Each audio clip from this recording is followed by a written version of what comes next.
Cher joueur parisien, existe-t-il une condition plus irrationnelle que celle du supporter de foot? C'est la question que je me pose ce matin, après une nouvelle désillusion, une de trop. Notre engagement émotionnel est inversement proportionnel à notre influence sur le cours des choses. Contrairement à vous, nous ne sommes pas sur le terrain, et nos encouragements, aussi bruyants et sincères soient-ils, ne marquent pas de but. Alors que je traîne mon spleen, j'ai bien conscience d'avoir l'air un peu ridicule aux yeux de mes proches moins passionnés. Et j'essaye donc de comprendre pourquoi je suis si heureux quand vous gagnez, et si désemparé quand, comme hier soir, vous décidez de tout gâcher. Après tout, nous ne sommes pas amis. On ne se rencontrera probablement jamais, et en fin de compte, je n'existe pas vraiment pour vous. Dès aujourd'hui, vous retrouvez votre vie confortable de joueur professionnel. Vous reprenez votre routine quotidienne.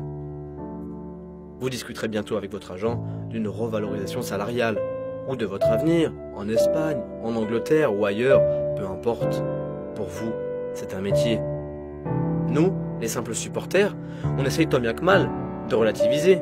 On sait bien que ce n'est que du football, et qu'il y a des choses tellement plus graves que notre tristesse est à la limite de l'indécence.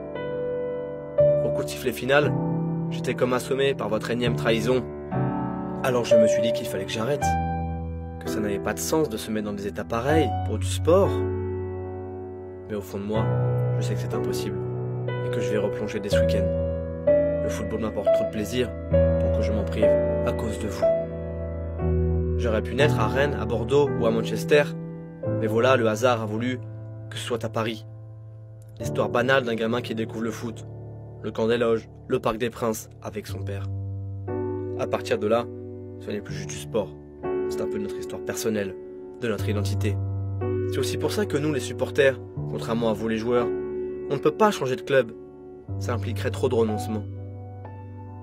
Donc même si chaque désillusion est un peu plus douloureuse que la précédente, même s'il y a des moments de honte, de colère, on est toujours là.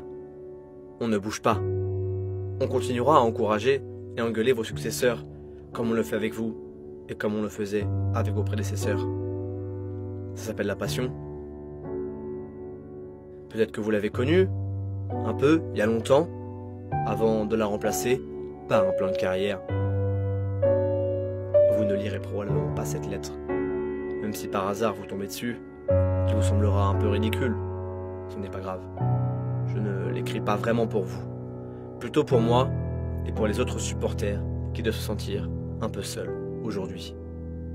Ici c'est Paris, et c'est pas tous les jours facile.